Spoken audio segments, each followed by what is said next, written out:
All you need is a 3% down payment to buy your new home. If you're a first-time home buyer, no, this is not an FHA loan. This is absolutely a conventional loan. Now, what I love most about conventional loans is that you can go up to the conforming loan limit. For example, Burlington County, New Jersey, our loan limit is $729,000. So you guys, you can buy a $700,000 house with a 3% down payment. $21,000 will get you into that $700,000 house. If you're doing, let's say, a $300,000 house, 3% of that will be $9,000. That's not bad. So if you know any first-time home buyers, whether they're in Jersey or wherever, send them this video because I'm about to jump into all these juicy details. Conventional loans do not get scrutinized like an FHA offer. They don't. First, I want to put a disclaimer out there that any loan that you have is the loan that was best for you at that moment in time. So I did create a video where I shared 3 reasons why an FHA offer is not bad. So let's get back into this. So let's get into some of these requirements. First, this is for your primary residence only, so you absolutely should have the intention on living in the home. It is also for only single unit homes, so whether that's your condo, your townhouse, or a single family detached home, it is for 1 unit homes, not for 2 unit, 3 unit, 4 unit, 6 unit, blah, blah, blah. We must show stable and continuous income. So we do need a 2-year work history. Now, 2 years in the guidelines. This is where most people get tripped up, especially even real estate professionals. You only need a 2-year work history. You do not have to be at the same employer. You can have had some gaps like unemployment or a sabbatical, or you had a baby. What we'll do is we'll take your work history from the last 2 years.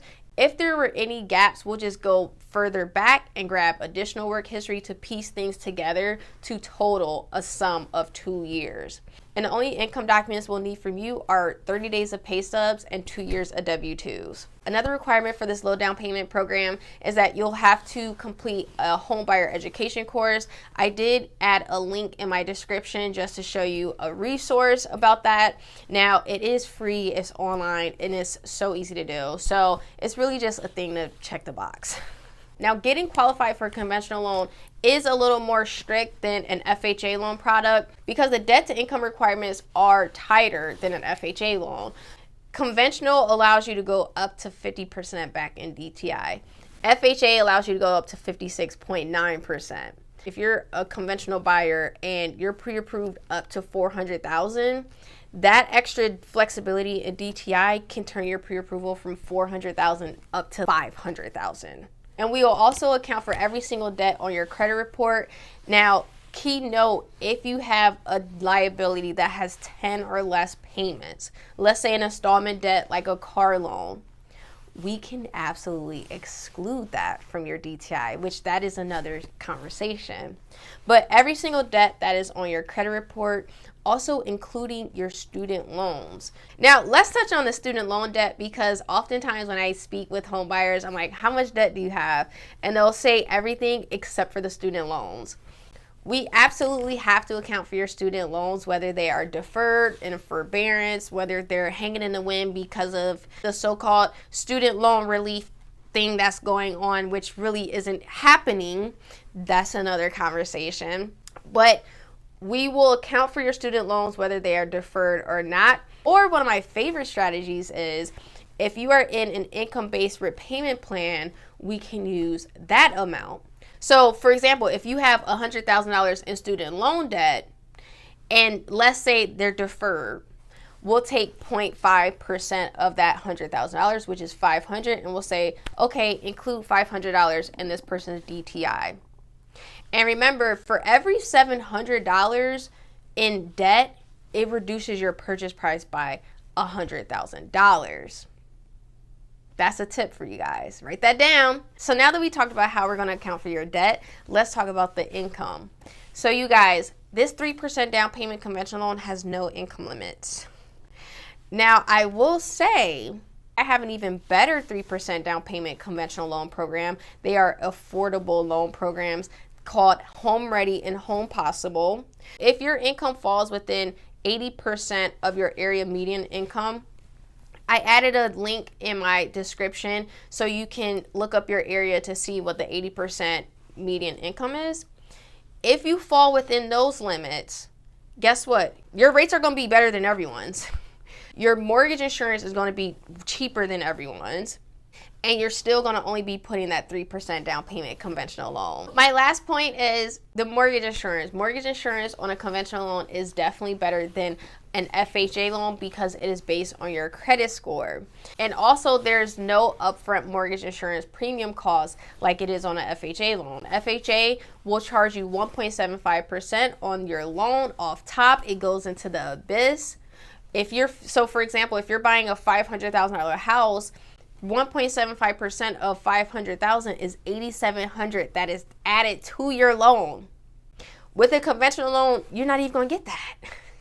And then on top of it, your monthly mortgage insurance, because most home buyers opt for monthly. And let me add that anytime you're putting a less than 20% down payment on your new home, every lender will absolutely charge you mortgage insurance. And the FHA loan program will charge you 0.8 or 0.85% of your monthly loan balance for the mortgage insurance, whereas the conventional loan will charge you, it can range from, I've seen it 0.2, I've seen it 0.3, I've seen it 0.1, I've seen it 0.5, 0.7. It all just depends on your financial profile. But let's say the FHA 0.85% for mortgage insurance versus a conventional 0.5.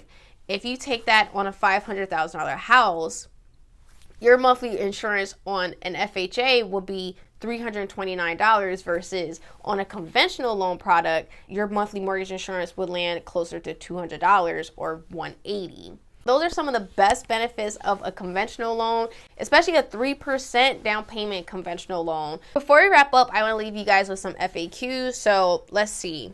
Do I have to be a first-time home buyer to qualify for this loan? Yes.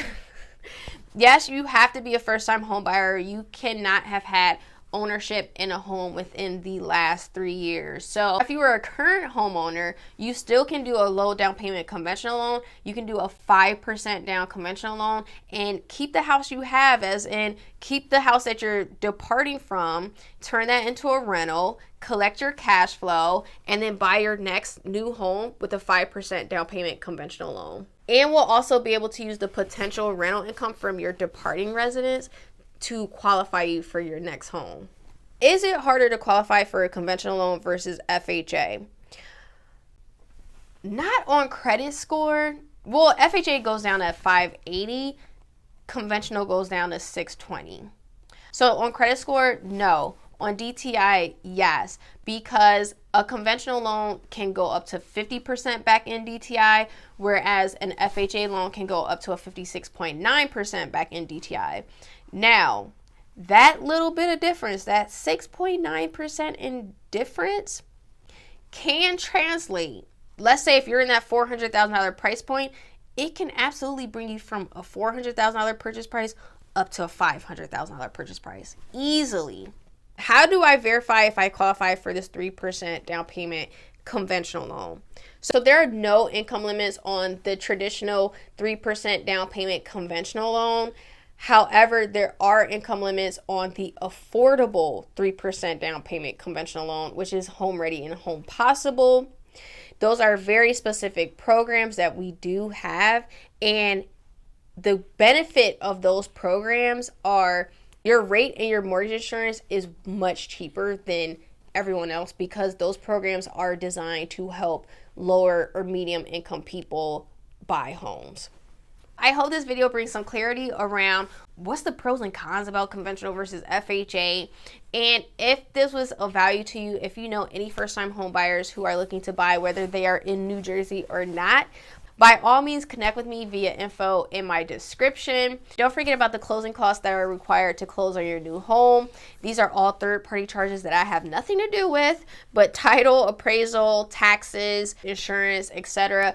In this video right here, I did a clear breakdown on every single item. So if nothing else, I will see you guys next Wednesday.